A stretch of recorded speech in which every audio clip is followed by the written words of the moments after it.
Il y a quelque chose là-bas.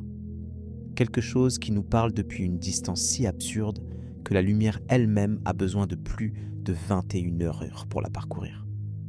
Une machine construite par des mains humaines, assemblée dans un laboratoire de Californie quand les téléphones portables n'existaient pas encore, quand Internet n'était qu'un concept militaire, quand l'humanité ne rêvait même pas de ce qu'elle allait découvrir.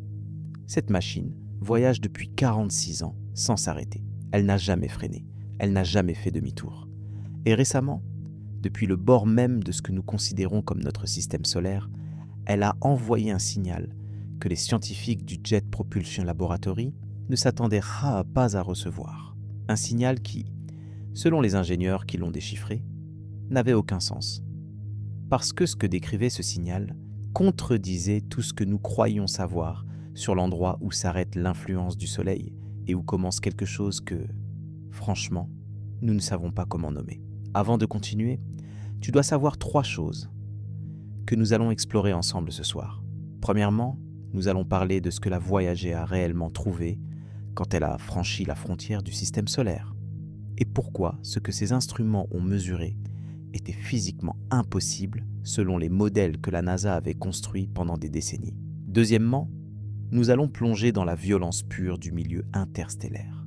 Cet espace que nous imaginons souvent vide et silencieux, mais qui est en réalité un enfer de radiation cosmique, de particules accélérées à des vitesses proches de celles de la lumière. Un territoire hostile qu'aucun être humain ne pourrait survivre, même pendant une seule seconde. Et troisièmement, nous allons affronter la question que personne à la NASA n'a voulu aborder publiquement.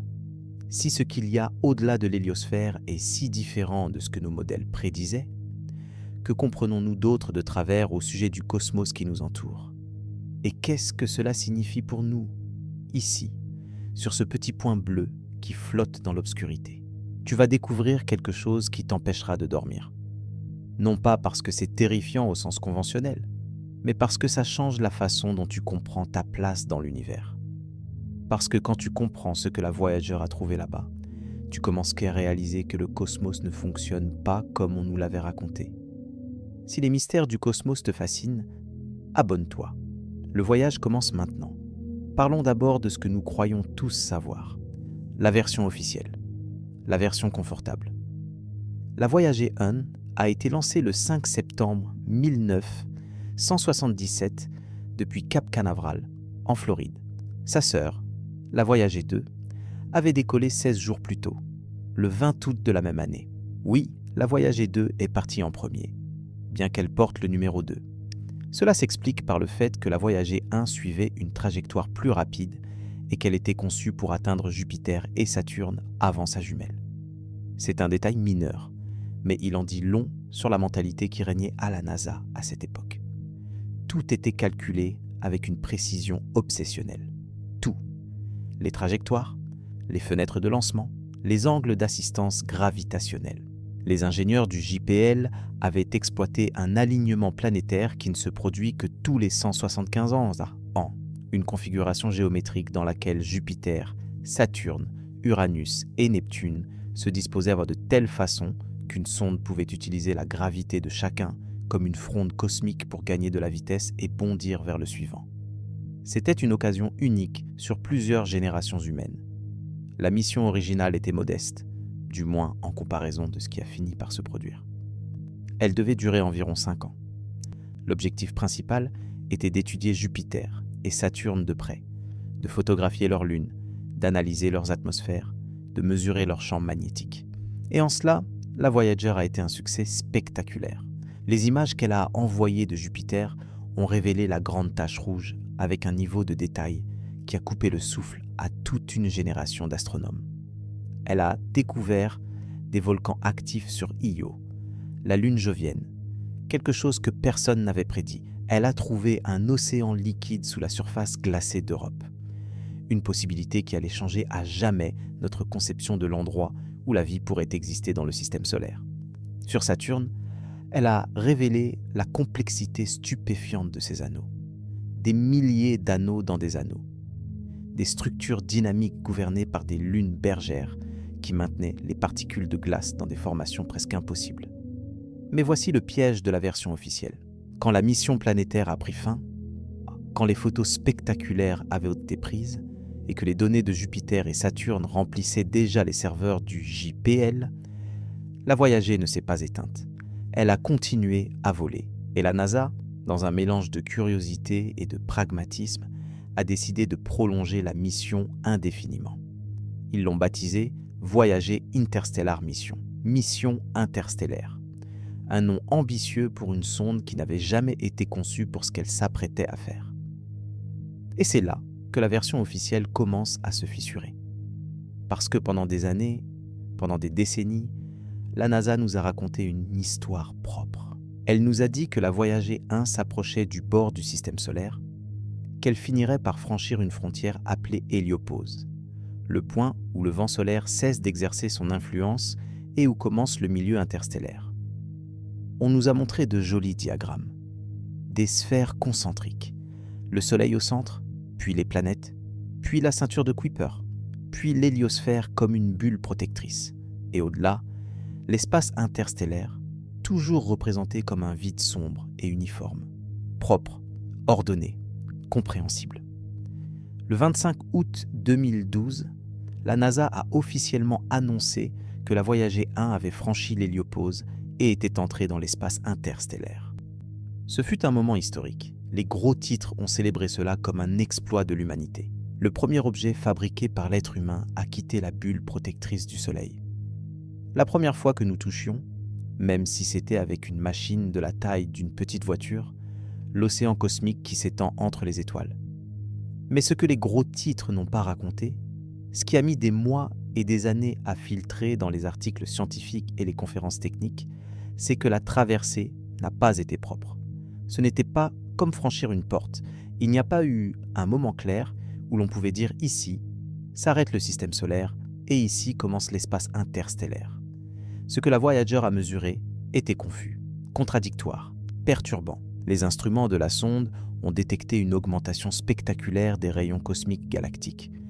Ces particules de très haute énergie qui proviennent de l'extérieur du système solaire. C'était attendu. Si tu sors de la bulle protectrice du Soleil, tu devrais recevoir davantage de radiation cosmique extérieure.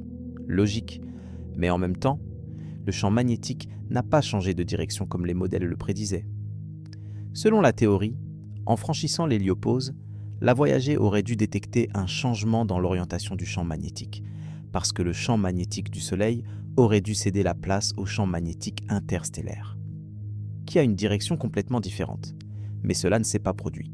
Le champ magnétique que la Voyager mesurait restait aligné d'une manière qui ne correspondait ni à l'intérieur ni à l'extérieur de l'héliosphère. C'était comme si la frontière n'existait pas de la façon dont nous l'avions imaginée. Comme si la bulle n'avait pas de bord défini, mais une zone de transition diffuse, chaotique, remplie de phénomènes que personne n'avait prévus. Et ce n'était que le début. Parce que dans les années qui ont suivi, la Voyager a continué d'envoyer des données qui défièrent les attentes. Elle a détecté des ondes de plasma dans le milieu interstellaire, des vibrations dans le gaz ionisé qui entoure la sonde. Et ces vibrations ont révélé que la densité du milieu interstellaire était différente de ce qui avait été calculé. À certains moments, la densité augmentait de façon inexplicable, comme si la Voyager traversait des nuages ou des filaments de matière qui n'auraient pas dû se trouver là selon les modèles standards. En 2021, les données sont devenues encore plus étranges. La Voyager 1 a détecté un bourdonnement constant dans le plasma interstellaire. Un son, si l'on peut l'appeler ainsi, bien que dans l'espace, il n'y ait pas de son au sens conventionnel. C'était une vibration persistante, de basse fréquence, qui indiquait que le milieu interstellaire n'était pas l'endroit tranquille et vide que nous avions imaginé. Il était actif, dynamique, vivant dans un sens physique. Quelque chose se passait là-bas que nous ne comprenions pas. Et alors est arrivée la donnée que personne n'attendait. En mai 2022, la Voyager 1 a commencé à envoyer des données de télémétrie dépourvues de sens. Le système de contrôle d'attitude, celui qui indique à la sonde dans quelle direction elle est orientée, s'est mis à transmettre des informations qui ne correspondaient pas à la réalité. Les ingénieurs du JPL ont mis des mois à diagnostiquer le problème. Il s'est avéré que l'un des ordinateurs de bord, l'AACS, avait commencé à envoyer ces données à travers un ordinateur auxiliaire qui ne fonctionnait plus correctement. C'était une erreur de matériel, Oui, mais ce qui était inquiétant, ce n'était pas l'erreur en elle-même. Ce qui était inquiétant, c'est que même après l'avoir corrigée, même après avoir redirigé les données par le canal approprié, les lectures du milieu interstellaire continuaient d'être anormales. La Voyager mesurait quelque chose que les scientifiques ne pouvaient pas expliquer entièrement. La densité du plasma autour d'elle continuait de fluctuer de manières imprévues. Les ondes de choc en provenance du Soleil, des vestiges d'éjection de masse coronale qui avaient voyagé pendant des années pour atteindre la position de la sonde, arrivaient avec des intensités qui ne cadraient pas avec les calculs. Et la direction du champ magnétique interstellaire refusait toujours de se conformer à quelque modèle que ce soit développé par la NASA. La version officielle dit que tout cela a des explications en attente, que ce sont des données qui nécessitent davantage d'analyse, que la science progresse pas à pas. Et c'est vrai. Mais c'est aussi une façon polie d'admettre quelque chose de plus profond, quelque chose que les astrophysiciens savent, mais disent rarement à voix haute. Nous ne comprenons pas le bord de notre propre système solaire. Cela fait 46 ans que nous volons vers lui. Nous l'avons franchi, nous sommes de l'autre côté, et nous ne comprenons toujours pas ce qu'il y a exactement là-bas. Les modèles que nous avons construits pendant un demi-siècle se révèlent être des simplifications grossières d'une réalité bien plus complexe. La frontière entre le système solaire et l'espace interstellaire n'est pas une ligne, ce n'est pas une surface. C'est une zone turbulente, dynamique, imprévisible, où le vent solaire et le milieu interstellaire livrent une bataille permanente qui génère des phénomènes que nous n'avions même pas imaginés. Et si nous ne comprenons pas cela, si nous ne comprenons pas la frontière de notre propre maison cosmique, qu'est-ce qui nous fait croire que nous comprenons ce qu'il y a au-delà ? Mais la réalité est bien plus sombre que ce que cette première couche de mystère laisse entrevoir. Parce que ce que la Voyager a trouvé au bord du système solaire n'est pas seulement un casse-tête scientifique intéressant, c'est un avertissement, un signal que l'univers qui nous entoure est fondamentalement différent de ce que nous avons construit dans nos théories, dans nos modèles informatiques, dans nos simulations. Et les implications de cette différence sont énormes. Pas seulement pour la physique, pas seulement pour l'astronomie, mais pour notre compréhension de ce que nous sommes et de ce qui nous attend là-bas. La Voyager continue de parler. Elle murmure depuis une distance de plus de 24 milliards de kilomètres. Son signal parvient à la Terre avec une puissance inférieure à 1 billionième de watts. Pour le capter, nous avons besoin des plus grandes antennes de la planète, des paraboles de 70 mètres de diamètre pointées vers le ciel, avec une précision millimétrique. Et ce que ce signal dit, ce que cette machine ancienne et usée continue de nous raconter depuis les ténèbres, c'est que le cosmos recèle des secrets que nous commençons à peine à entrevoir. Des secrets que nous allons explorer maintenant, un par un, couche par couche, jusqu'au fond, ou du moins jusqu'où l'esprit humain sera capable d'aller. Pour comprendre ce que la Voyager a trouvé là-bas, il faut d'abord comprendre ce qu'elle a traversé. Et pour comprendre ce qu'elle a traversé, il faut abandonner l'image mentale que la plupart d'entre nous avons du système solaire. Cette image propre, ordonnée, que l'on nous a enseignée à l'école. Le Soleil au centre, les planètes qui tournent sagement autour de lui, sur des orbites bien définies. Et au-delà de la dernière planète, le vide, le noir, le rien. Cette image est fausse. Non pas fausse dans le sens où les planètes n'existent pas, où le Soleil n'est pas au centre, mais fausse dans ce qu'elle omet, parce qu'elle omet l'essentiel. Elle omet le vent. Le Soleil ne se contente pas de briller, il souffle en permanence. Chaque seconde, il éjecte environ 1 million de tonnes de matière dans toutes les directions. 1 million de tonnes par seconde. Ce ne sont pas des métaphores, ce sont des protons, des électrons, des noyaux d'hélium, des particules chargées qui s'échappent de la couronne solaire à des vitesses comprises entre 300 et 800 km par seconde, pas par heure, par seconde. Ce flux de particules s'appelle le vent solaire. Et il ne s'arrête pas aux planètes, il ne s'arrête pas à Pluton, il ne s'arrête pas au-delà de Pluton, il continue. Il file dans l'espace à une vitesse vertigineuse, créant autour du Soleil une bulle immense, une sphère de plasma et de champs magnétiques qui s'étend sur des milliards de kilomètres dans toutes les directions. Cette bulle, c'est l'héliosphère. Et nous vivons à l'intérieur.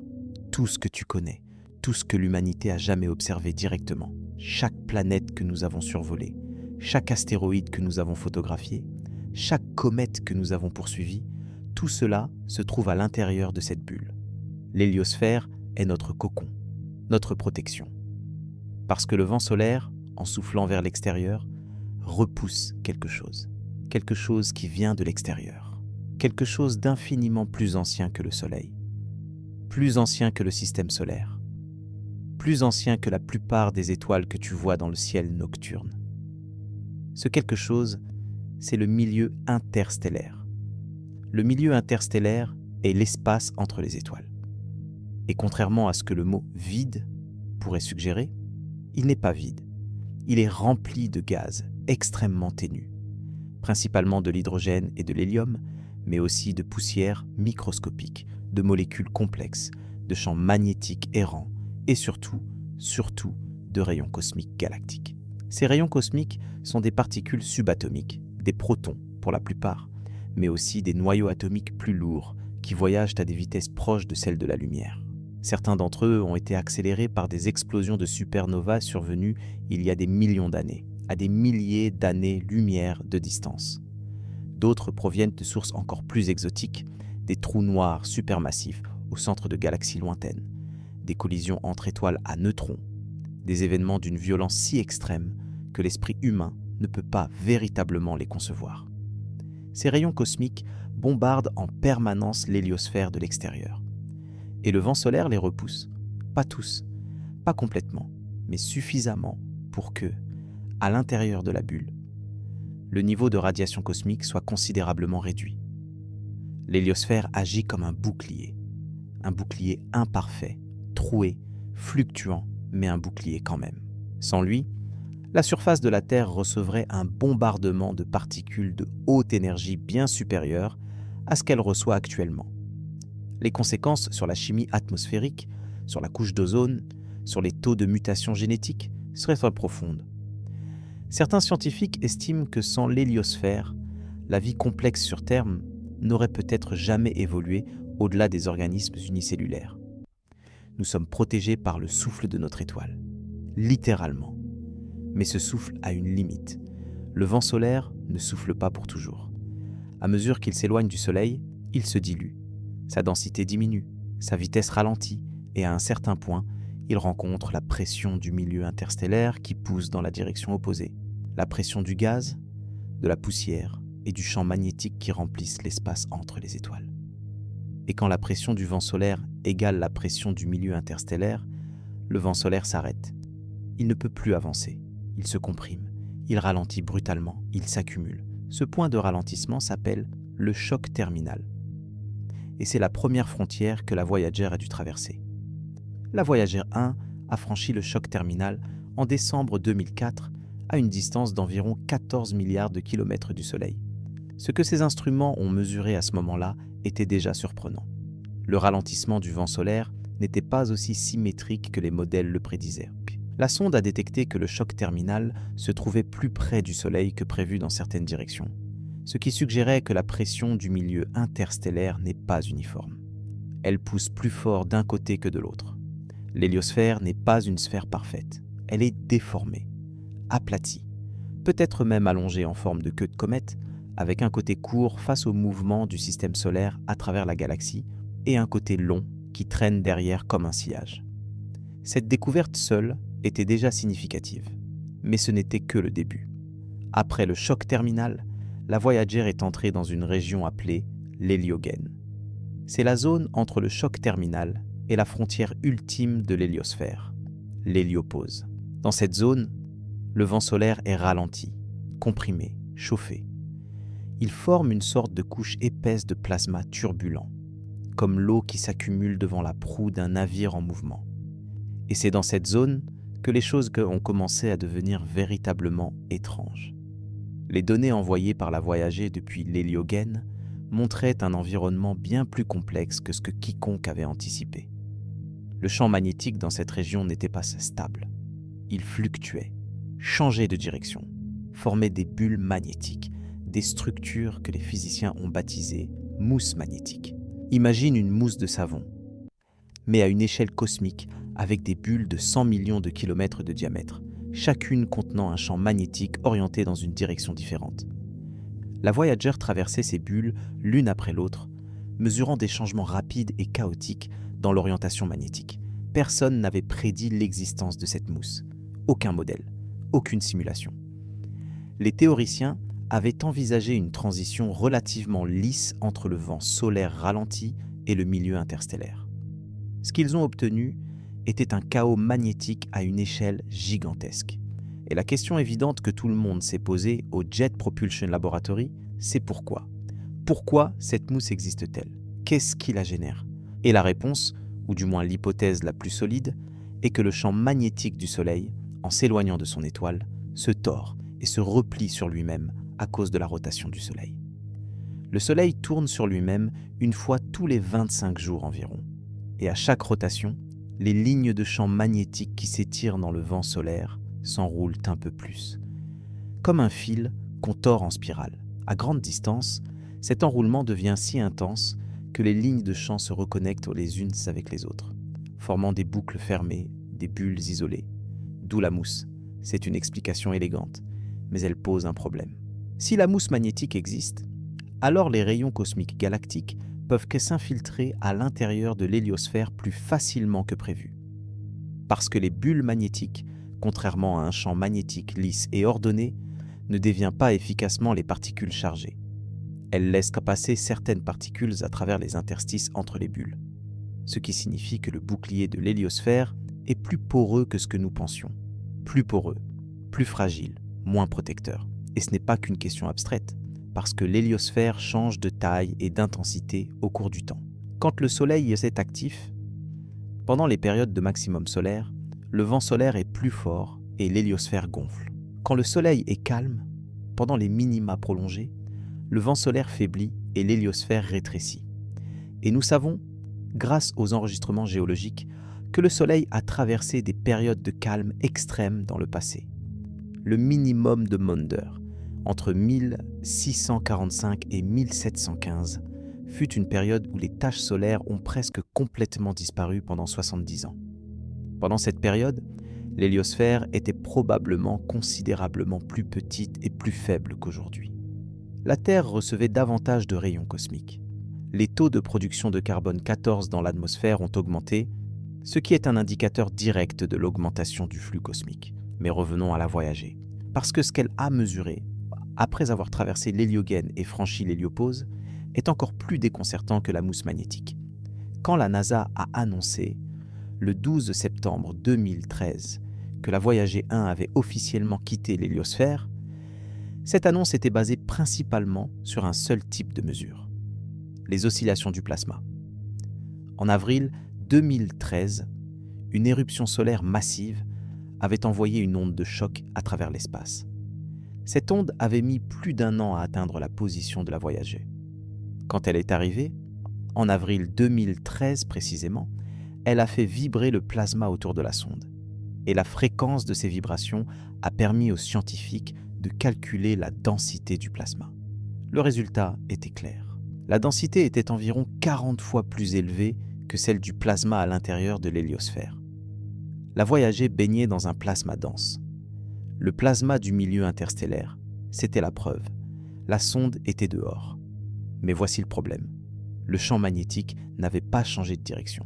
Selon les modèles, le champ magnétique interstellaire devrait avoir une orientation très différente du champ magnétique solaire. L'un est organisé par la rotation du Soleil, l'autre par les courants galactiques à grande échelle. Il ne devrait pas pointer dans la même direction. Mais les données de la Voyager montraient que le champ magnétique, même après le franchissement de l'héliopause, restait dans une orientation étrangement similaire à celle qu'il avait à l'intérieur de l'héliosphère. Comment est-ce possible ? Plusieurs hypothèses ont été proposées.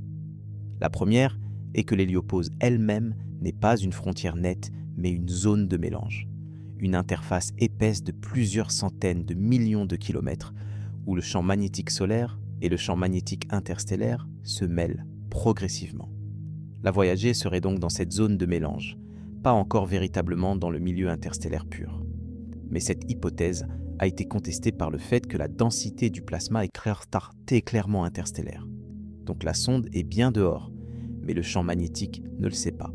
La deuxième hypothèse, plus dérangeante, est que le champ magnétique interstellaire dans notre voisinage galactique est, par pure coïncidence, orienté dans une direction très proche de celle du champ magnétique solaire dans cette région spécifique de l'héliogène. Ce serait un hasard cosmique. Et les scientifiques n'aiment pas les coïncidences. Elles sont souvent le signe qu'on ne comprend pas quelque chose de fondamental. La troisième hypothèse est la plus intrigante de toutes. Elle suggère que la frontière de l'héliosphère n'est pas une surface fixe, mais un phénomène dynamique, instable, qui ondule et se déforme constamment sous l'effet des interactions entre le vent solaire et le milieu interstellaire. La Voyager pourrait être en train de traverser et retraverser cette frontière à plusieurs reprises, sans même que nous le sachions, parce que les instruments de la sonde n'ont pas la résolution temporelle nécessaire pour détecter des franchissements rapides. La sonde serait comme un nageur dans une mer agitée, parfois la tête au-dessus de l'eau, parfois en dessous, sans jamais être véritablement sorti de la zone de vague. Si cette troisième hypothèse est correcte, alors le concept même de frontière du système solaire doit être repensé. Il n'y a pas de mur, il n'y a pas de porte, il y a une tempête, une zone de turbulence permanente où deux environnements cosmiques radicalement différents se heurtent, se mélangent, se repoussent, dans un ballet chaotique qui ne s'arrête jamais. Et c'est exactement ce que les données les plus récentes de la Voyager semblent confirmer. En 2021, une équipe de chercheurs de l'université Cornell, dirigée par Stella Cock-Hawker, a publié une étude dans la revue Nature Astronomy qui analysait les données du capteur d'ondes plasma de la Voyager 1. Ce qu'ils ont trouvé, c'est un signal continu, un bourdonnement, une vibration persistante et faible dans le plasma interstellaire, présente en permanence entre les événements solaires ponctuels. Ce bourdonnement avait une fréquence d'environ 3 kHz, et il était là, tout le temps. Pas seulement quand une onde de choc solaire arrivait, tout le temps. Ce bourdonnement signifie que le plasma interstellaire n'est pas au repos. Il vibre en permanence, il est agité par quelque chose. Mais par quoi ? Les chercheurs ont proposé que ce sont des turbulences thermiques à petite échelle dans le gaz interstellaire. Mais ils ont aussi admis que la source exacte reste incertaine. Il pourrait s'agir d'ondes générées par des instabilités dans la frontière de l'héliosphère. Il pourrait s'agir de vibrations transmises depuis des régions lointaines du milieu interstellaire, des échos de phénomènes violents survenus à des distances immenses. Ce que nous savons, c'est que l'espace entre les étoiles n'est pas silencieux. Il murmure, et la Voyager, avec ses instruments vieux de près d'un demi-siècle, est la seule oreille que nous avons pour écouter ce murmure. Mais les instruments de la Voyager ont des limites sévères. La sonde n'a jamais été conçue pour étudier le milieu interstellaire. Ses capteurs ont été optimisés pour observer des planètes géantes, pas pour mesurer les subtilités d'un plasma interstellaire à peine perceptible. Le spectromètre de plasma, l'instrument qui aurait été le plus utile pour ces mesures, est tombé en panne sur la Voyager 1 en 1980. Oui, en 1980. 3 ans seulement après le lancement. Ce qui signifie que pour déterminer la densité du plasma, les scientifiques ont dû utiliser des méthodes indirectes, en exploitant les vibrations détectées par l'antenne de l'instrument d'onde plasma. Un instrument qui n'a jamais été conçu pour ce type de mesure. C'est comme essayer de mesurer la température d'une pièce avec un stéthoscope. Tu peux obtenir des informations indirectes, mais tu travailles avec un outil inadapté. Et pourtant, c'est tout ce que nous avons. La Voyager est notre seul émissaire dans le milieu interstellaire, le seul instrument humain qui touche directement l'espace entre les étoiles. Et ces capteurs sont vieux, fatigués, endommagés, alimentés par un générateur thermoélectrique à radioisotope qui perd 4 watts de puissance chaque année. En 2023, la NASA a été contrainte d'éteindre l'un des systèmes de chauffage de la sonde pour économiser l'énergie. Sans ce chauffage, certains instruments risquent de geler dans le froid interstellaire, où la température ambiante est d'environ moins 270 degrés Celsius, seulement 3 degrés au-dessus du zéro absolu. La NASA estime que d'ici 2025, peut-être 2026, elle devra commencer à éteindre les instruments scientifiques un par un. Et d'ici 2030, peut-être 2035 au plus tard, la Voyager n'aura plus assez d'énergie pour alimenter quoi que ce soit. Elle deviendra silencieuse, pour toujours. Et quand ce silence tombera, nous n'aurons plus aucun moyen de savoir ce qui se passe là-bas, au bord de notre système solaire, dans cette zone de turbulence cosmique que nous commençons à peine à entrevoir. Aucune autre mission n'est en route pour prendre le relais. La Voyager 2, qui a également franchi l'héliopause en novembre 2018, à un endroit différent et dans une direction différente, souffre des mêmes problèmes de vieillissement et d'énergie. Et les sondes New Horizons et Pioneer, bien qu'elles se dirigent aussi vers les confins du système solaire, n'atteindront pas l'héliopause avant des décennies, si tant est que leurs instruments fonctionnent encore à ce moment-là. Nous avons une fenêtre qui se ferme, une fenêtre d'observation unique dans l'histoire de l'humanité. Quelques années, peut-être une dizaine, pendant lesquelles nous pouvons encore écouter ce que la Voyager nous raconte depuis l'autre côté. Et ce qu'elle nous raconte, c'est que nous ne comprenons pas la frontière de notre propre maison cosmique, que les modèles que nous avons construits pendant des décennies sont insuffisants, que la réalité est plus complexe, plus chaotique, plus surprenante que tout ce que nous avions imaginé. Et la science, face à cette complexité, fait ce qu'elle fait de mieux. Elle pose de nouvelles questions, elle construit de nouveaux modèles, elle essaie de comprendre, mais elle n'a pas encore de réponse définitive. Pas sur la forme exacte de l'héliosphère, pas sur la nature précise de la frontière entre le vent solaire et le milieu interstellaire, pas sur la source du bourdonnement constant dans le plasma galactique, pas sur la raison pour laquelle le champ magnétique ne change pas de direction là où il devrait. Nous sommes dans l'obscurité, littéralement et figurativement. Et la seule lumière que nous avons, c'est un signal radio infiniment faible qui provient d'une machine de la taille d'un petit autobus, construite il y a presque 50 ans, qui dérive à plus de 17 km par seconde dans un océan de plasma dont nous ne connaissons ni les courants, ni les profondeurs, ni les créatures, si tant est qu'il y ait des créatures. Mais ça, c'est une question pour plus tard. Ce bourdonnement dont nous venons de parler, ce murmure constant dans le plasma interstellaire, n'est pas qu'une curiosité scientifique, c'est un symptôme. Le symptôme d'un environnement infiniment plus violent et dynamique que ce que les manuels d'astronomie nous ont laissé croire pendant des décennies. Et pour comprendre à quel point cet environnement est hostile, il faut examiner de plus près ce que la Voyager a réellement mesuré pendant ces années de traversée. Ces moments précis où ces instruments ont capté des événements spécifiques, des signatures énergétiques que les scientifiques du JPL ont dû analyser pendant des mois avant de comprendre ce qu'ils regardaient. Commençons par les événements de choc. Le milieu interstellaire, aussi ténu soit-il, n'est pas statique. Il est traversé en permanence par des ondes de choc. Ces ondes proviennent de sources multiples. Certaines sont générées par le Soleil lui-même. Quand notre étoile subit une éruption majeure, une éjection de masse coronale, elle projette dans l'espace une bulle de plasma magnétisée à plusieurs centaines de kilomètres par seconde. Cette bulle voyage vers l'extérieur, traverse le système solaire, dépasse les planètes, franchit le choc terminal, traverse l'héliogène et finit par atteindre l'héliopause. Et parfois, elle la dépasse. Elle pénètre dans le milieu interstellaire et crée une onde de pression qui se propage dans le gaz galactique comme une vague dans un étang. La Voyager 1 a détecté au moins 3 de ces événements de choc majeur depuis qu'elle a franchi l'héliopause. Le premier, en octobre-novembre 2012, quelques mois seulement après le franchissement officiel. Le deuxième, en avril 2013, celui-là même qui a permis de confirmer la densité interstellaire du plasma. Et le troisième, plus subtil mais persistant, entre 2014 et 2015.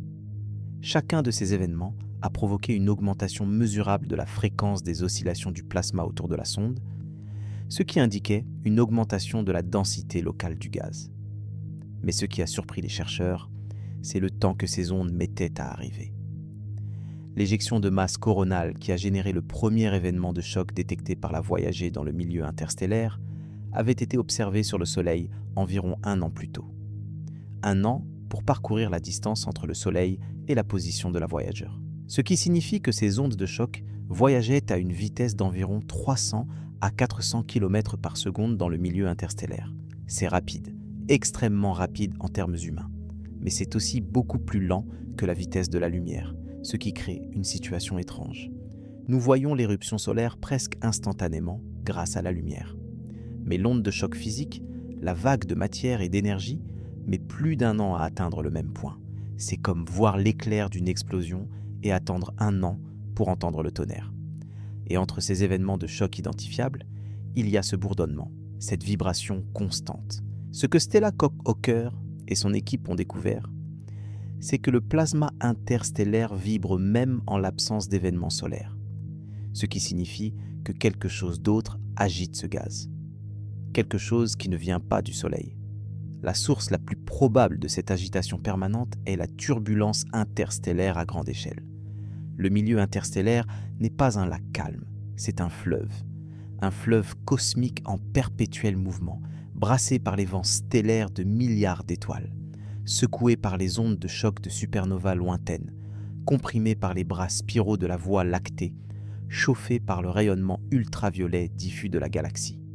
Ce fleuve a des courants, des tourbillons, des remous, et la Voyager, minuscule point dérivant dans cet océan, capte les vibrations de ces mouvements à travers les oscillations du plasma qui l'entoure.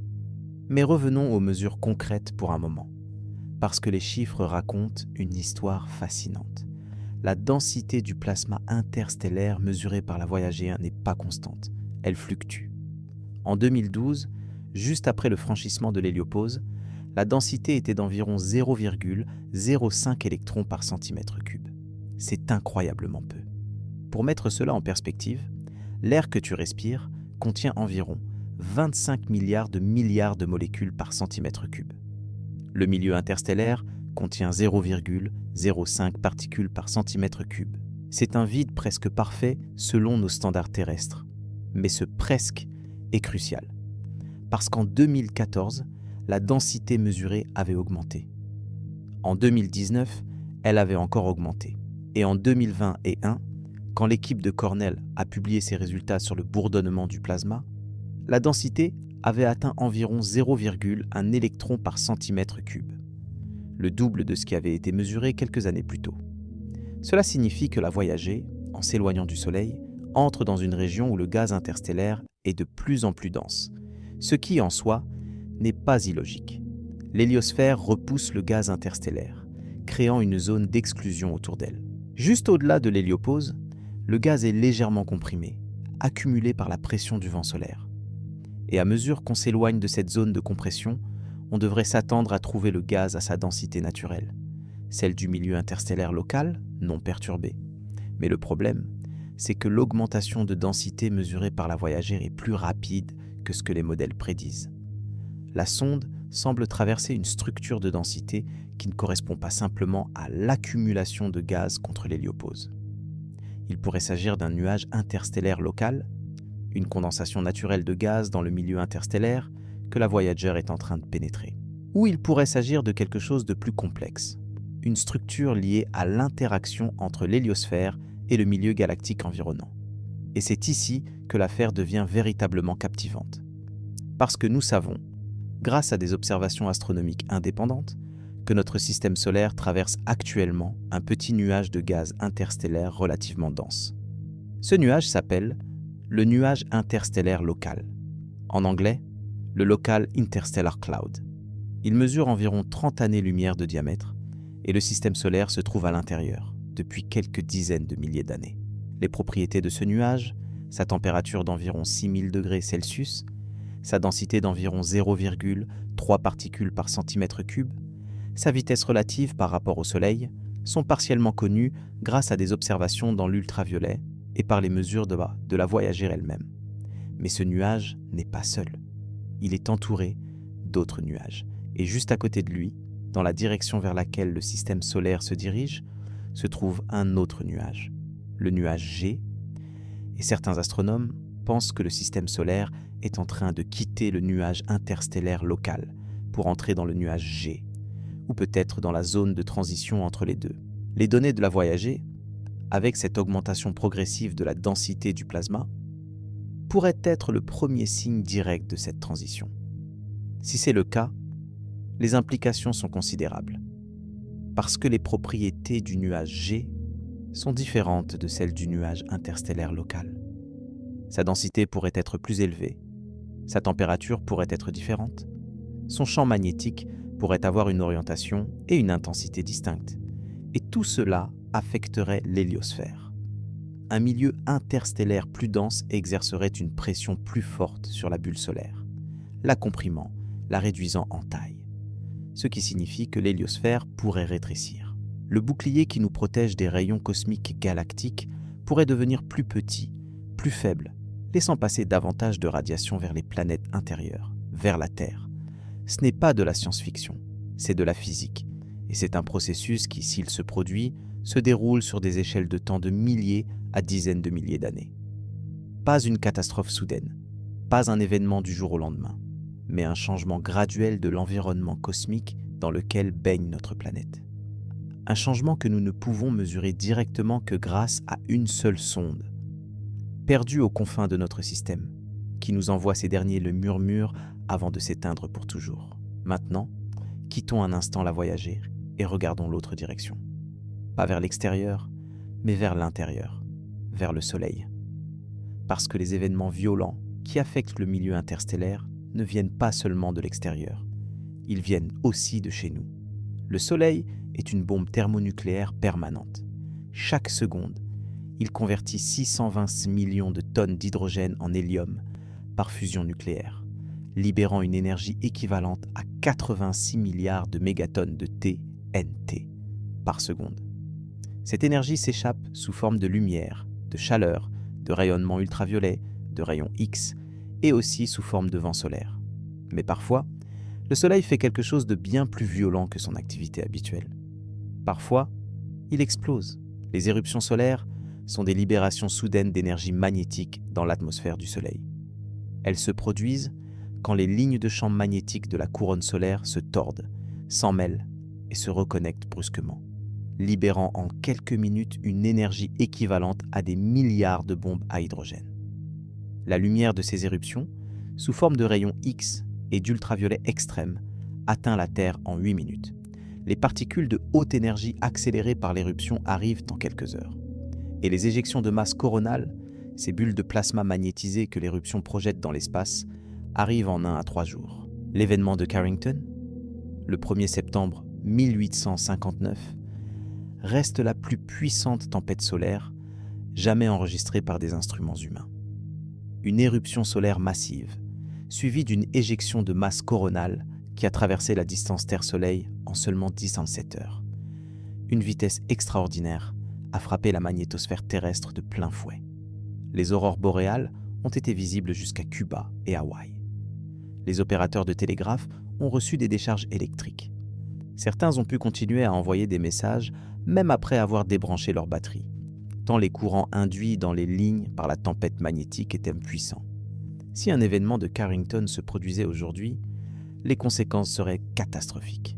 Les estimations de la NASA et de l'Académie nationale des sciences des États-Unis chiffrant les dommages potentiels entre 1000 et 2000 milliards de dollars.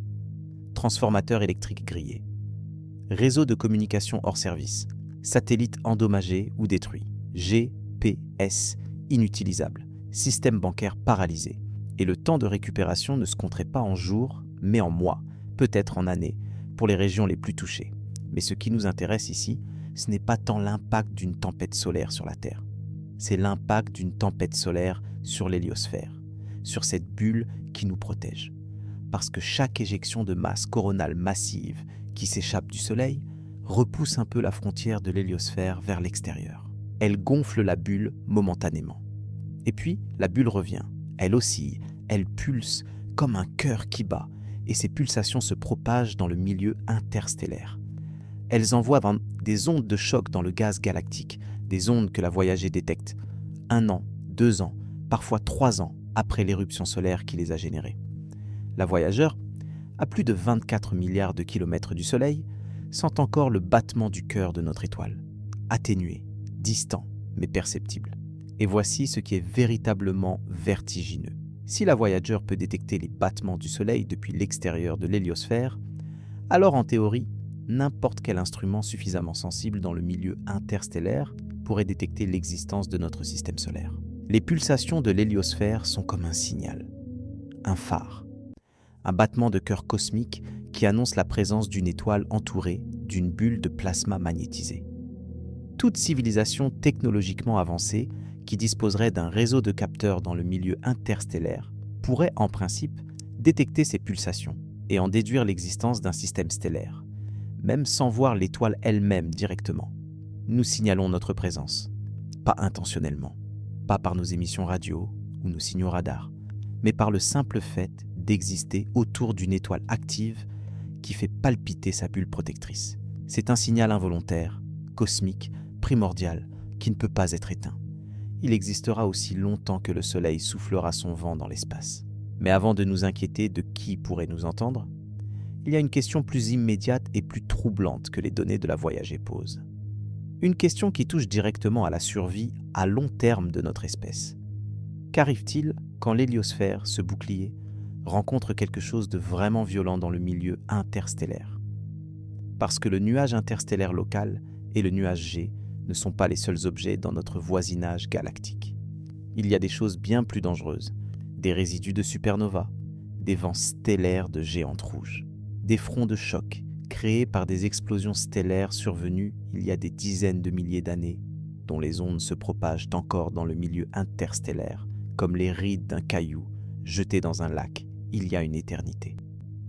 Et si le système solaire, dans son voyage autour du centre de la Voie lactée, un voyage qui dure environ 230 millions d'années pour une orbite complète, traverse une de ces régions violentes, l'héliosphère pourrait être comprimée jusqu'à l'orbite terrestre, ou même en deçà. Il existe des études, publiées dans des revues comme Astrophysical Journal Letters et Nature Astronomy, qui ont modélisé ce qui se passerait si le système solaire traversait un nuage interstellaire dense. Un nuage 1000 fois plus dense que le nuage interstellaire local actuel. Le résultat de ces simulations est alarmant. L'héliosphère serait comprimée à une taille inférieure à une unité astronomique, c'est-à-dire que la frontière de la bulle protectrice serait à l'intérieur de l'orbite terrestre. La Terre se retrouverait directement exposée au milieu interstellaire, sans bouclier, sans protection, bombardée par un flux de rayons cosmiques galactiques multiplié par un facteur de 100 ou plus. Les conséquences sur l'atmosphère seraient profondes. Destruction de la couche d'ozone, augmentation massive de l'ionisation atmosphérique, formation de nuages à basse altitude qui pourraient en modifier le climat de manière significative, augmentation des taux de cancer et de mutations génétiques dans toutes les formes de vie exposées. Certains chercheurs ont même proposé que des événements d'extinction massive dans l'histoire géologique de la Terre pourraient être corrélés avec des traversées de régions interstellaires denses. Et nous ne le saurions pas à l'avance, parce que nous n'avons aucun moyen de cartographier le milieu interstellaire devant nous avec suffisamment de détails pour prédire quand le prochain nuage dense se présentera sur notre route galactique. La Voyager est notre seul éclaireur, et elle n'explore qu'une direction, dans un espace qui s'étend dans toutes les directions à la fois. Ce que les données de la Voyager ont révélé, en fin de compte, c'est notre ignorance. Une ignorance profonde, fondamentale, sur l'environnement cosmique immédiat dans lequel nous vivons. Nous avons cartographié des galaxies à des milliards d'années-lumière. Nous avons photographié le rayonnement fossile de l'univers tel qu'il était 388 000 ans après le Big Bang. Mais nous ne savons pas ce qu'il y a juste au-delà de notre propre bulle. Et cette transition, de la découverte scientifique à la violence cosmique pure, est exactement là où nous devons aller maintenant. Parce que le milieu interstellaire n'est pas seulement un lieu de mystère, c'est un lieu de destruction. Un lieu où des forces d'une intensité incompréhensible façonnent la matière, brisent les atomes, accélèrent les particules à des vitesses qui défient l'imagination. Et la Voyager, sans le vouloir, est en train de nous donner un premier aperçu de cette violence. Un aperçu qui devrait nous terrifier autant qu'il nous fascine. Le milieu interstellaire est un champ de bataille. Ce n'est pas une métaphore poétique, c'est une description littérale de ce que les instruments de la Voyager mesurent chaque jour depuis qu'elle a franchi l'héliopause. Un champ de bataille où des forces d'une violence inimaginable s'affrontent en permanence, où des particules accélérées à des fractions significatives de la vitesse de la lumière traversent l'espace comme des balles invisibles, où des ondes de choc nées de la mort d'étoiles lointaines se propagent pendant des millénaires avant de percuter la bulle protectrice de notre système solaire. Et nous sommes au milieu de tout cela, sans le savoir, sans le sentir, protégés par une membrane de plasma magnétisé si fine si fragile, si fluctuante, que le simple passage du système solaire à travers un nuage de gaz légèrement plus dense pourrait la comprimer jusqu'à nous laisser nus face à l'univers. Parlons de cette violence. Parlons de ce qui se passe réellement là-bas, dans cet espace que nous appelons le vide interstellaire, mais qui est tout sauf vide. Les rayons cosmiques galactiques sont peut-être la menace la plus insidieuse de l'espace profond. Ce ne sont pas des rayons au sens classique du terme, ce sont des particules, des protons principalement, mais aussi des noyaux d'hélium, des noyaux de carbone, d'oxygène, de fer et même des noyaux atomiques encore plus lourds. Ces particules voyagent à travers la galaxie à des vitesses vertigineuses. Certaines d'entre elles se déplacent à 99,9% de la vitesse de la lumière. À cette vitesse, un seul proton, une particule si petite qu'il en faudrait des milliards de milliards pour former un grain de sable visible, transporte autant d'énergie cinétique qu'une balle de tennis lancée à 150 km/h. Un seul proton, de la taille d'un millionième de millimètre, avec l'énergie d'une balle de tennis. Ce phénomène porte un nom. On l'appelle la particule Oh My God. Le 15 octobre 1991, le détecteur Fly's Eye, situé dans le désert de l'Utah aux États-Unis, a enregistré un rayon cosmique d'une énergie de 320 millions de billions d'électronvolts. Pour mettre ce chiffre en perspective, c'est environ 40 millions de fois l'énergie que le grand collisionneur de hadrons du CERN peut atteindre. Une seule particule subatomique, un seul noyau atomique probablement pas plus gros qu'un proton, portait en lui l'énergie cinétique d'une balle de baseball, lancée à pleine vitesse par un lanceur professionnel. Les physiciens qui ont analysé la détection ont d'abord cru à une erreur instrumentale. Ils ont vérifié les données encore et encore. Ce n'était pas une erreur. Quelque chose, quelque part dans l'univers, avait accéléré cette particule à une vitesse si proche de celle de la lumière que la différence était mesurable seulement à la 20e décimale. La particule voyageait si vite que si elle faisait la course avec un photon de lumière, après un an de voyage, le photon n'aurait qu'une avance de quelques centimètres d'avance après un an. Et nous ne savons pas d'où elle venait. C'est l'un des mystères les plus frustrants de l'astrophysique des hautes énergies. Nous détectons ces particules ultra-énergétiques. Nous mesurons leur énergie. Nous calculons leur direction d'arrivée. Mais nous ne pouvons pas remonter jusqu'à leur source. Parce que les rayons cosmiques sont des particules chargées, et les particules chargées sont déviées par les champs magnétiques. Le milieu interstellaire est traversé par des champs magnétiques faibles mais omniprésents qui courbent les trajectoires des rayons cosmiques, les font tourner, les redirigent, les dispersent. Une particule qui arrive sur Terre depuis une certaine direction a peut-être été émise dans une direction complètement différente il y a des millions d'années. Son parcours est un labyrinthe magnétique. Et nous ne connaissons pas la carte de ce labyrinthe. Ce que nous savons, en revanche, c'est quel type de phénomènes sont capables de produire des particules aussi énergétiques. Et la liste est terrifiante. Les supernovas, d'abord. Quand une étoile massive, une étoile de plus de 8 masses solaires, arrive au bout de sa vie, son cœur s'effondre sur lui-même en une fraction de seconde. Les couches externes de l'étoile, privées de soutien, tombent vers le centre à des vitesses de plusieurs dizaines de milliers de kilomètres par seconde, rebondissent sur le noyau ultra-dense qui vient de se former et sont projetés vers l'extérieur dans une explosion d'une luminosité comparable à celle de plusieurs milliards de soleils. Pendant quelques semaines, une seule supernova peut briller autant que toute sa galaxie haute. L'énergie libérée par une supernova typique est d'environ 10 à la puissance 46 joules. Pour donner un sens à ce chiffre, c'est environ autant d'énergie que le Soleil en produira pendant toute sa durée de vie de 10 milliards d'années. Toute l'énergie d'une étoile condensée en quelques secondes. Et une fraction significative de cette énergie va dans l'accélération de particules.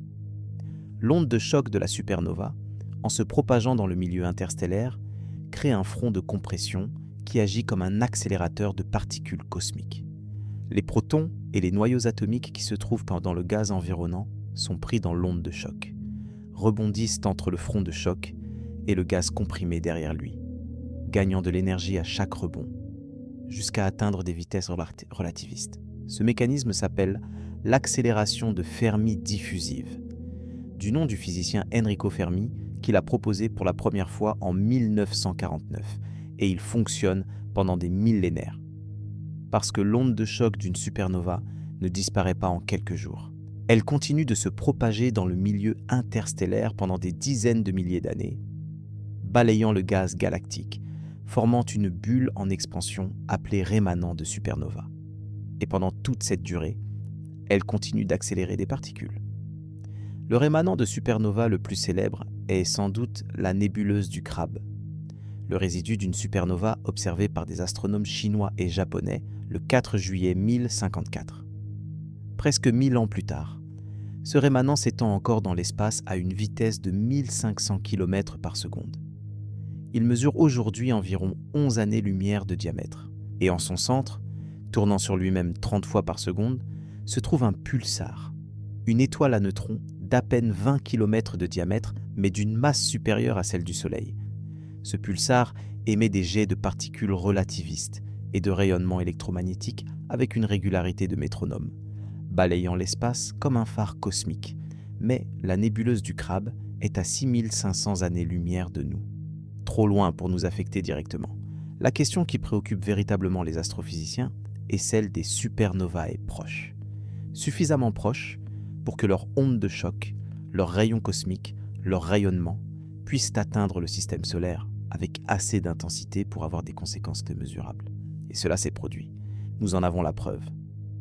En 2016, une équipe de chercheurs dirigée par Anton Wallner de l'Université nationale australienne a publié dans la revue Nature une étude qui a fait l'effet d'une bombe dans la communauté scientifique. Ils avaient analysé des échantillons de sédiments marins prélevés au fond de l'océan Pacifique et de l'océan Atlantique. Dans ces sédiments, ils ont trouvé des quantités anormalement élevées de fer 60, un isotope radioactif du fer qui n'est pas produit naturellement sur Terre. Le fer 60 est exclusivement créé dans les explosions de supernovae. Sa demi-vie est de 2,6 millions d'années, ce qui signifie qu'il se désintègre relativement rapidement en termes géologiques. Si on en trouve sur Terre, c'est qu'il y est arrivé récemment, géologiquement parlant. Et les quantités trouvées par Wallner et son équipe correspondaient à deux événements distincts. Le premier, il y a environ 2,6 millions d'années. Le second, il y a environ 6 millions d'années. Deux supernovas, suffisamment proches du système solaire pour que leurs débris, leurs atomes de fer 60 forges dans la fournaise nucléaire de l'explosion, aient voyagé à travers le milieu interstellaire et soient tombés sur Terre. La distance estimée de ces supernovae varie selon les modèles, mais les estimations les plus courantes les placent à environ 100 à 300 années-lumière du Soleil. C'est loin en termes humains, mais en termes galactiques, c'est notre voisinage immédiat. Et voici ce qui rend cette découverte véritablement troublante. La supernova d'il y a 2,6 millions d'années coïncide avec un événement géologique et biologique majeur.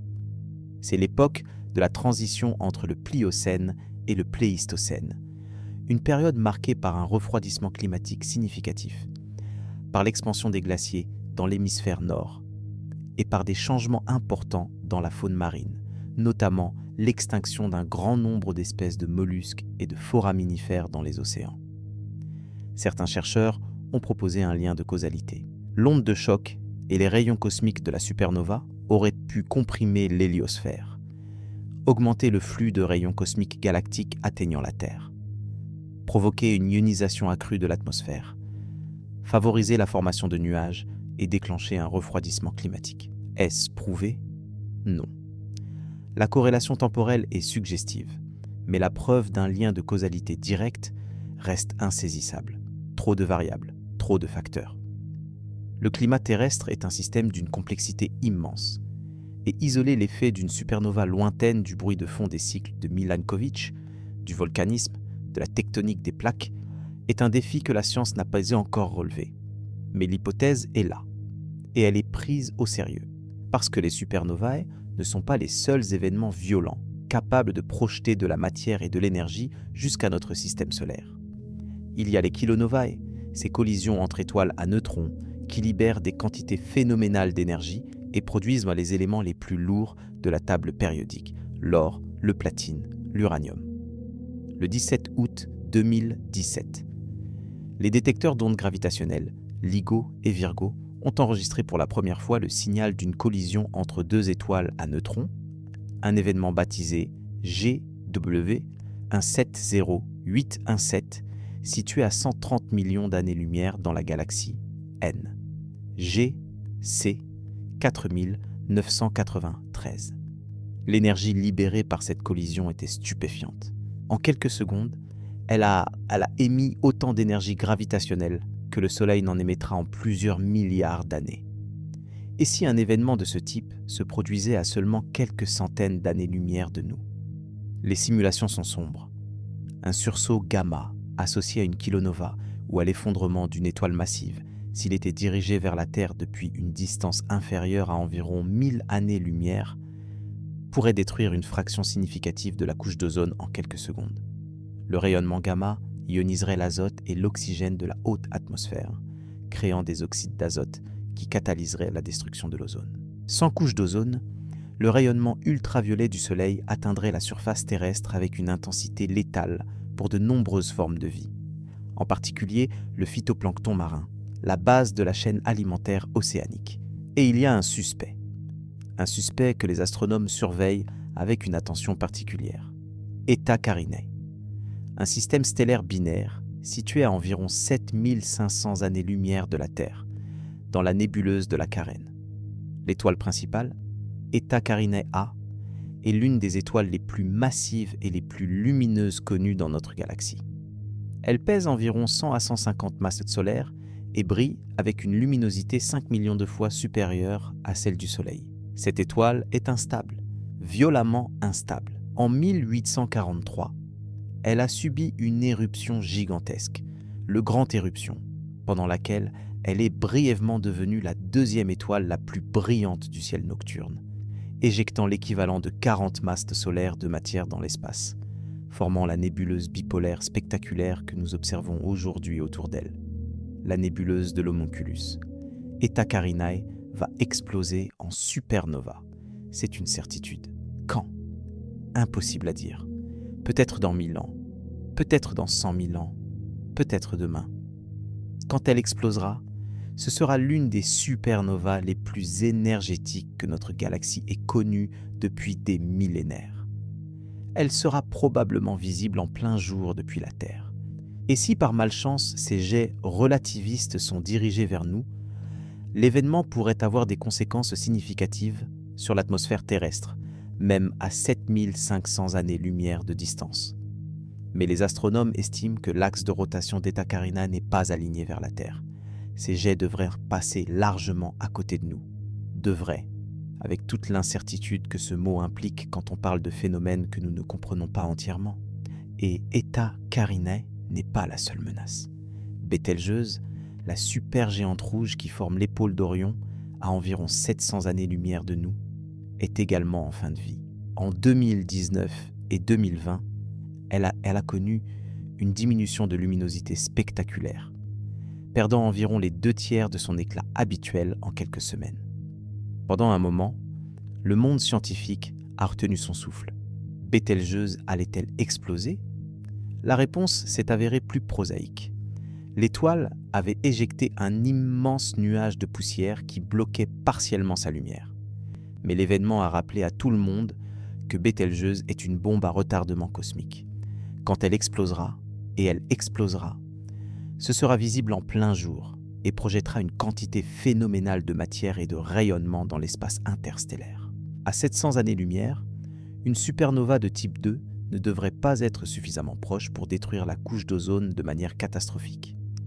Mais elle augmenterait significativement le flux de rayons cosmiques reçus par le système solaire pendant des siècles. Et elle enverrait une onde de choc qui, dans quelques centaines de milliers d'années, viendrait percuter l'héliosphère. Maintenant, recule un instant et considère l'ensemble du tableau. Notre système solaire dérive dans un milieu interstellaire qui est constamment bombardé par les débris de ces événements cataclysmiques.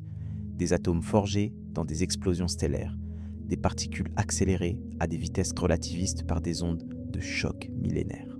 Des photons gamma de haute énergie qui traversent le rapport de la galaxie en ligne droite. Des ondes gravitationnelles qui déforment subtilement le tissu de l'espace-temps. Et au milieu de tout cela, notre petite bulle, notre héliosphère, ce bouclier fragile et fluctuant qui est la seule chose qui nous sépare de l'océan de violence cosmique dans lequel nous nageons sans le savoir. La Voyager là-bas, de l'autre côté du bouclier, mesure cette violence. Ces capteurs de rayons cosmiques enregistrent le flux de particules de haute énergie qui bombardent l'espace interstellaire. Et ce flux est intense, bien plus intense qu'à l'intérieur de l'héliosphère. Les données montrent que le taux de rayons cosmiques galactiques mesuré par la Voyager 1 dans le milieu interstellaire est environ 2 fois plus élevé que ce qui est mesuré à l'intérieur de l'héliosphère, près de la Terre. Le bouclier bloque environ la moitié des rayons cosmiques. La moitié. Ce qui signifie que même à l'intérieur de notre bulle protectrice, nous recevons encore une quantité significative de rayonnement cosmique. Chaque seconde, environ 10 000 rayons cosmiques traversent ton corps. En ce moment même, pendant que tu écoutes ces mots, des protons et des noyaux atomiques accélérés par des supernovas lointaines passent à travers toi, comme si tu n'existais pas. La plupart ne font rien. Ils traversent les espaces vides entre les atomes de ton corps et continuent leur chemin. Mais parfois, rarement, l'un d'entre eux frappe directement un noyau atomique dans une de tes cellules. Il brise l'ADN. Il provoque une mutation. La plupart de ces mutations sont réparées par les mécanismes cellulaires. Certaines ne le sont pas. Et certaines de ces mutations non réparées peuvent, sur des échelles de temps longues, conduire à des maladies, au cancer, à des altérations génétiques qui se transmettent aux générations suivantes. Les rayons cosmiques sont un moteur de l'évolution, un moteur silencieux, invisible, omniprésent. Ils ont contribué à façonner le patrimoine génétique de chaque espèce vivante sur Terre, depuis que la vie existe. Chaque mutation bénéfique qui a permis à une espèce de s'adapter, de survivre, de se reproduire, a peut-être été initiée par un proton craché par une étoile mourante à des milliers d'années-lumière de distance, il y a des millions d'années. Et la Voyager, sans le savoir, sans que ses concepteurs l'aient jamais imaginé, est en train de nous montrer d'où viennent ces protons. D'où vient cette pluie cosmique qui nous façonne. Elle mesure le flux brut, non filtré, du rayonnement cosmique galactique. Elle nous montre ce à quoi la vie sur Terre devrait faire face si l'héliosphère n'existait pas, si le soleil cessait de souffler, si le bouclier tombait. Et ce qu'elle nous montre est brutal. Parce que dans le milieu interstellaire, sans la protection de l'héliosphère, un être humain non protégé recevrait une dose de rayonnement cosmique d'environ 600 millisieverts par an. Le seuil à partir duquel on observe une augmentation statistiquement significative du risque de cancer est d'environ 100 millisieverts par an. Un astronaute dans le milieu interstellaire, même dans un vaisseau modérément blindé, recevrait une dose qui dépasse largement les limites considérées comme acceptables par toutes les agences spatiales du monde. C'est l'un des obstacles les plus redoutables au voyage interstellaire. Pas la distance, pas le carburant, pas la durée du voyage, le rayonnement. L'espace entre les étoiles est un bain de radiation mortelle. Et nous n'avons pas encore de technologie capable de protéger efficacement un équipage humain contre ce bombardement continu pendant les décennies, voire les siècles, que prendrait un voyage vers même l'étoile la plus proche. La Voyager résiste parce qu'elle n'est pas vivante. Ses circuits électroniques sont endommagés, oui, dégradés par des décennies d'exposition aux radiations. Mais elle n'a pas d'ADN à briser, pas de cellules à muter, pas de cerveau à irradier. Elle est une machine, et même elle souffre. Et au milieu de toute cette violence, il reste un mystère ouvert. Un mystère que les données de la Voyager ont mis en lumière, mais n'ont pas résolu. D'où viennent les rayons cosmiques les plus énergétiques? Parce que le mécanisme d'accélération de Fermi dans les rémanents de supernovae explique bien les rayons cosmiques d'énergie modérée, jusqu'à environ 1 million de milliards d'électronvolts. Mais au-delà de cette énergie, le mécanisme ne fonctionne plus. Les ondes de choc des supernovae ne sont pas assez puissantes pour accélérer des particules à des énergies aussi extrêmes que celle de la particule Oh my God. Il faut quelque chose de plus violent, quelque chose de plus extrême. Les candidats incluent les noyaux actifs de galaxies, ces trous noirs supermassifs qui avalent de la matière et projettent des jets relativistes sur des milliers d'années-lumière. Ils incluent les sursauts gamma, les explosions les plus puissantes de l'univers. Ils incluent même peut-être des phénomènes que nous n'avons pas encore identifiés. Et la Voyager, seule dans la nuit interstellaire, continue de compter les particules qui la traversent. Chaque proton qu'elle détecte est un message. Un message envoyé par un événement cosmique violent survenu quelque part dans la galaxie, peut-être dans une autre galaxie, il y a des millions ou des milliards d'années.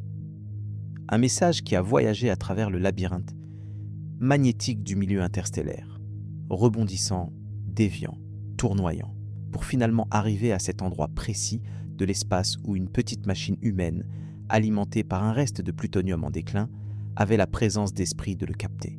Chaque donnée que la Voyager transmet est un fragment de l'histoire violente de l'univers. Et nous ne savons pas encore lire cette histoire entièrement. Nous déchiffrons des mots isolés dans un texte écrit dans une langue que nous apprenons au fur et à mesure. Mais ce que nous avons déjà déchiffré suffit à nous faire comprendre une chose. Le cosmos n'est pas un lieu paisible. Il n'est pas un jardin silencieux parsemé d'étoiles scintillantes. Il est un champ de bataille permanent, une arène d'énergie titanesque, de destruction à des échelles qui dépassent l'entendement humain. Et nous vivons dedans, protégés par une bulle qui pourrait rétrécir demain, dans 1000 ans, dans 1 million d'années. Une bulle dont la Voyager, pour la première fois, nous a montré l'extérieur. Et l'extérieur est impitoyable. Et maintenant, la question inévitable, celle qui flotte dans l'esprit de quiconque a suivi ce voyage jusqu'ici. Celle que les scientifiques du JPL se posent en silence quand ils quittent leur bureau le soir et lèvent les yeux vers le ciel californien. Celle que la Voyager, dans son mutisme mécanique, nous oblige à affronter par la simple existence de ces données. Qu'est-ce que tout cela signifie pour nous ? Pas pour la physique, pas pour les modèles théoriques, pas pour les articles scientifiques et les conférences académiques. Pour nous, les êtres humains. Les créatures biologiques fragiles qui vivent sur un rocher humide en orbite autour d'une étoile ordinaire dans la banlieue d'une galaxie spirale, parmi 2000 milliards d'autres galaxies dans l'univers observable. Commençons par l'évidence que personne ne veut entendre. Nous sommes prisonniers. Non pas prisonniers au sens dramatique du terme. Personne ne nous a enfermés, personne ne nous retient, mais nous sommes prisonniers de la géographie cosmique, de la physique, des distances, des énergies nécessaires pour les franchir. L'étoile la plus proche du Soleil, Proxima du Centaure, se trouve à 4,2 années-lumière. En kilomètres, cela représente environ 40 000 milliards de kilomètres. La Voyager 1, l'objet le plus rapide que l'humanité ait jamais envoyé dans l'espace en trajectoire de sortie du système solaire, voyage à 17 km par seconde. À cette vitesse, il lui faudrait environ 73 000 ans pour atteindre Proxima du Centaure. 73 000 ans. L'Homo sapiens existe sous sa forme anatomiquement moderne depuis environ 300 000 ans. L'écriture a été inventée il y a 5 000 ans. La civilisation industrielle a 250 ans. Et il faudrait 73 000 ans pour atteindre l'étoile d'à côté. Mais le problème n'est pas seulement la distance. Le problème, comme nous l'avons vu, c'est ce qu'il y a entre ici et là-bas. Le milieu interstellaire. Ce bain de radiation cosmique, de particules ultra-énergétiques, de champs magnétiques errants, de nuages de gaz dont nous ne connaissons ni l'étendue, ni la densité, ni la composition exacte. Même si nous construisions un vaisseau capable de voyager à 1/10 de la vitesse de la lumière, ce qui est déjà au-delà de toute technologie actuellement envisageable, le voyage vers Proxima du Centaure prendrait 42 ans. 42 ans d'exposition continue au rayonnement cosmique galactique non filtré par l'héliosphère. 42 ans pendant lesquels chaque cellule de chaque membre d'équipage serait bombardée par des protons relativistes, des noyaux de fer cosmiques, des particules dont l'énergie individuelle dépasse celle de toute protection que nous savons construire. Les solutions proposées sont toutes théoriques. Des boucliers magnétiques artificiels qui imiteraient l'héliosphère à l'échelle d'un vaisseau. Des coques de plusieurs mètres d'épaisseur, remplies d'hydrogène liquide ou de polyéthylène. Des matériaux riches en hydrogène qui sont les plus efficaces pour ralentir les protons de haute énergie. Des pharmacopées anti-radiation qui n'existent pas encore. Chacune de ces solutions pose des problèmes de masse, d'énergie, de faisabilité technique qui repoussent le voyage interstellaire habité dans un futur lointain. Très lointain. La Voyager, elle, fait ce voyage, Mais elle le fait seule, sans équipage, sans eau, sans nourriture, sans air, sans la moindre once de biologie à bord. Et même elle, même cette machine robuste et simple, commence à flancher après 46 ans. Ses générateurs s'épuisent, ses instruments gèlent. Ses ordinateurs, avec leur mémoire de 69 kilooctets, moins que le plus rudimentaire des téléphones jetables d'aujourd'hui, commettent des erreurs de plus en plus fréquentes. Si une machine ne peut pas survivre indéfiniment dans le milieu interstellaire, quel espoir avons-nous d'y envoyer des êtres vivants? Et cette question en soulève une autre, plus profonde, plus dérangeante. Si le voyage interstellaire est si difficile, si les distances sont si immenses, si l'espace entre les étoiles est si hostile, alors pourquoi n'avons-nous détecté aucun signe d'une civilisation extraterrestre qui aurait résolu ces problèmes?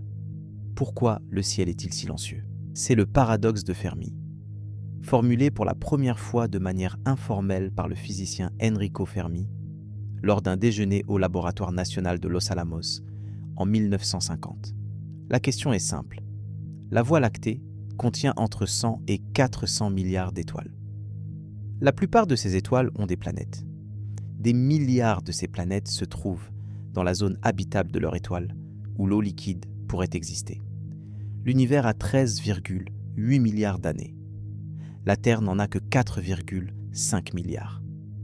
Il y a des étoiles et des planètes qui sont des milliards d'années plus anciennes que les nôtres. Si la vie est apparue sur certaines de ces planètes, si l'intelligence a évolué, si des civilisations technologiques se sont développées, certaines d'entre elles auraient eu des milliards d'années d'avance sur nous. Des milliards d'années pour développer des technologies de voyage interstellaire, pour coloniser la galaxie, pour laisser des traces de leur existence. Même en y voyageant lentement, même à une fraction infime de la vitesse de la lumière, une civilisation déterminée pourrait coloniser la galaxie entière en quelques dizaines de millions d'années. C'est long pour un individu. C'est un battement de cils à l'échelle cosmique. Alors où sont-ils?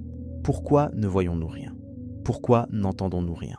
Pourquoi la voyager, dans son voyage à travers le milieu interstellaire, n'a-t-elle rencontré aucune structure, aucun signal, aucun artefact qui trahirait la présence d'une intelligence non humaine? Les réponses possibles à ce paradoxe sont nombreuses, et chacune est plus troublante que la précédente. La première possibilité est que nous sommes seuls, que la vie intelligente est un accident si improbable, une convergence si extraordinaire de conditions physiques, chimiques, géologiques, biologiques, que la Terre est le seul endroit dans la galaxie, peut-être dans l'univers, où elle s'est produite. Cette hypothèse, connue sous le nom d'hypothèse de la Terre rare, proposée par les scientifiques Peter Ward et Donald Brownlee en 2000, argue que la vie microbienne pourrait être relativement commune dans l'univers, mais que le chemin de la vie microbienne à la vie complexe multicellulaire, puis à l'intelligence, puis à la civilisation technologique, est parsemé de tant de filtres, de tant de goulots d'étranglement, que presque personne ne parvient au bout. Il faut une étoile de la bonne taille, trop grande, elle brûle trop vite, trop petite, elle bombarde ses planètes de radiation. Il faut une planète à la bonne distance, trop près, l'eau s'évapore, trop loin, elle gèle. Il faut un champ magnétique pour dévier les particules chargées du vent stellaire. Il faut une atmosphère assez épaisse pour retenir la chaleur, mais pas trop pour créer un effet de serre incontrôlable. Il faut une grande planète gazeuse dans le système, comme Jupiter, pour dévier la plupart des astéroïdes et comètes, qui menaceraient, sinon de bombarder la planète habitable trop fréquemment. Il faut une lune de la bonne taille pour stabiliser l'axe de rotation de la planète et éviter des variations climatiques chaotiques. Il faut de l'eau liquide. Il faut une chimie organique riche. Il faut du temps, beaucoup de temps, des milliards d'années de stabilité relative pendant lesquelles la vie peut évoluer sans être anéantie par un cataclysme cosmique. Et même avec tout cela, il faut encore que l'intelligence émerge. Or, l'intelligence, au sens technologique du terme, n'est apparue qu'une seule fois dans l'histoire de la vie sur Terre. Sur des millions d'espèces qui ont existé, une seule a développé la capacité de construire des télescopes, des fusées, des sondes spatiales. Une seule. Et il a fallu 4 milliards d'années pour y arriver. Si le moindre événement dans cette chaîne avait été différent, si l'astéroïde qui a tué les dinosaures il y a 66 millions d'années avait raté la Terre, Si l'oxygénation de l'atmosphère ne s'était pas produite il y a 2,4 milliards d'années, si les premières cellules eucaryotes n'avaient pas englouti les mitochondries dans un acte de symbiose improbable, rien de tout cela n'existerait. Pas de civilisation, pas de voyagers, pas de questions. La deuxième possibilité allait que les civilisations existent, mais ne survivent pas assez longtemps pour coloniser la galaxie. C'est l'hypothèse du grand filtre.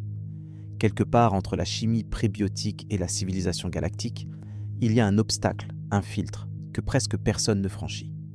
Et si ce filtre est devant nous plutôt que derrière nous, alors notre avenir est sombre. Cela signifierait que la plupart des civilisations technologiques s'autodétruisent avant d'atteindre les étoiles. Par la guerre nucléaire, par le changement climatique incontrôlé, par des pandémies artificielles, par l'intelligence artificielle mal contrôlée, par l'épuisement de leurs ressources, ou par une combinaison de tout cela. Regarde-nous. Nous avons inventé la bombe nucléaire avant d'avoir inventé le voyage interstellaire. Nous réchauffons notre planète avant d'avoir appris à en quitter. Nous construisons des intelligences artificielles dont nous ne comprenons pas entièrement le fonctionnement. Si nous sommes représentatifs des civilisations technologiques en général, alors le grand filtre pourrait simplement être la tendance des espèces intelligentes à se détruire elles-mêmes avant de devenir une civilisation interstellaire. La troisième possibilité est peut-être la plus vertigineuse de toutes. Les civilisations existent, elles sont là, mais nous ne pouvons pas les voir.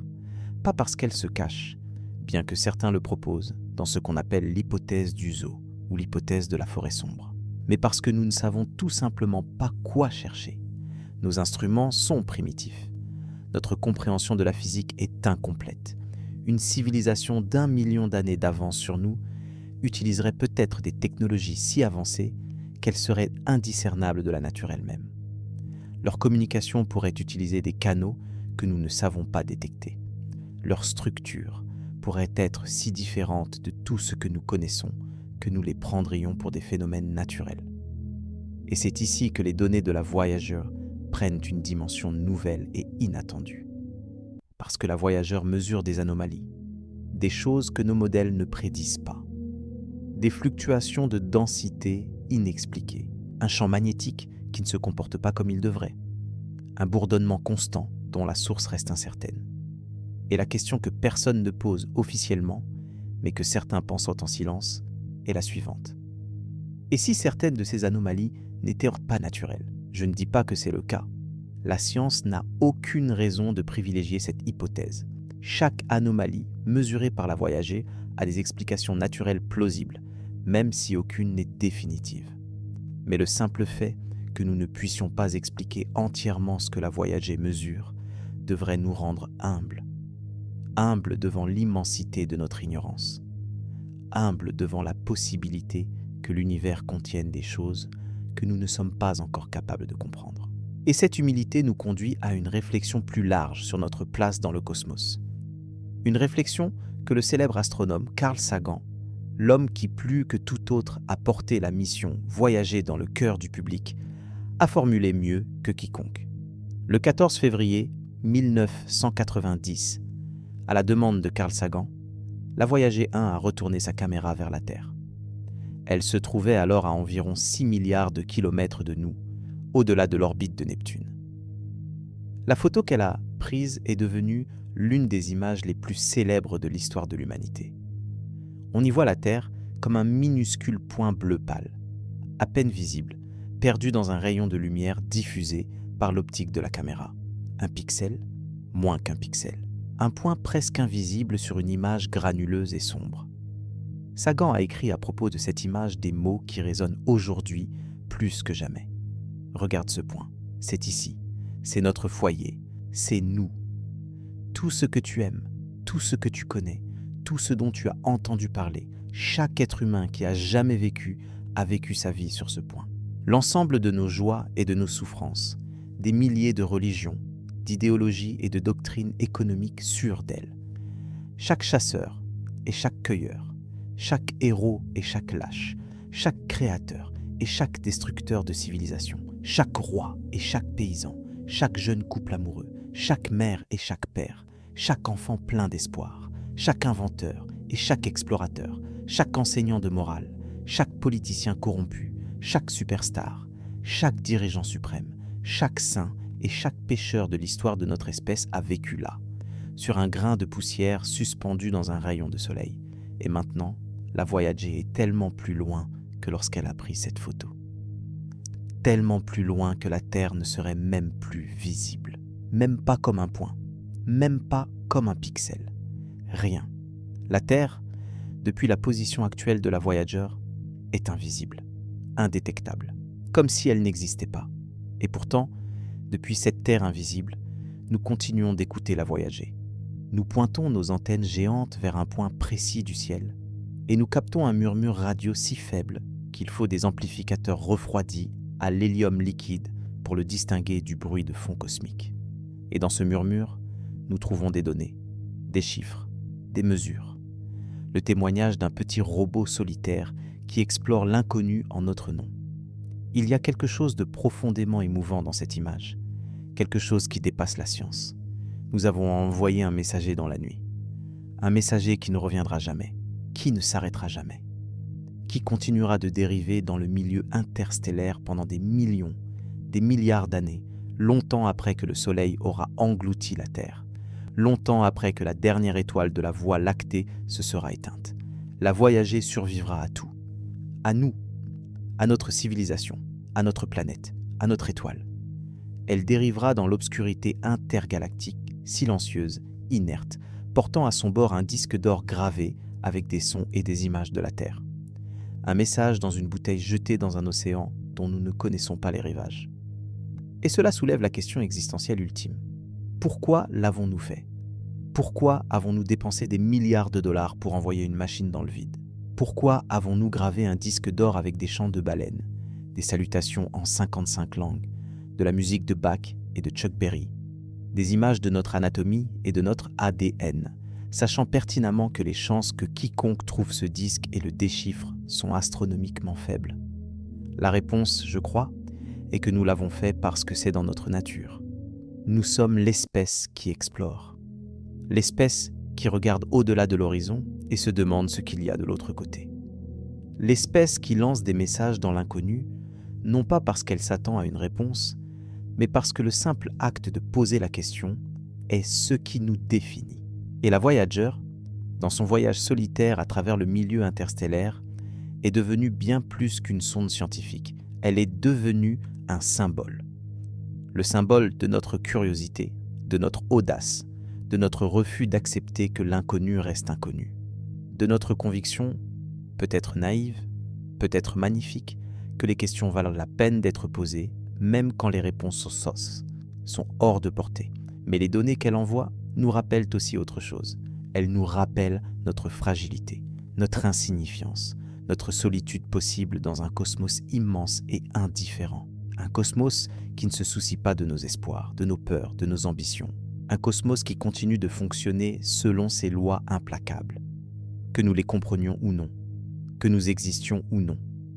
Et dans cette tension, entre notre audace et notre fragilité, entre notre curiosité et notre ignorance, entre notre désir d'explorer et notre incapacité à survivre dans ce que nous explorons, se trouve peut-être la vérité la plus profonde que la Voyager nous ait jamais transmise.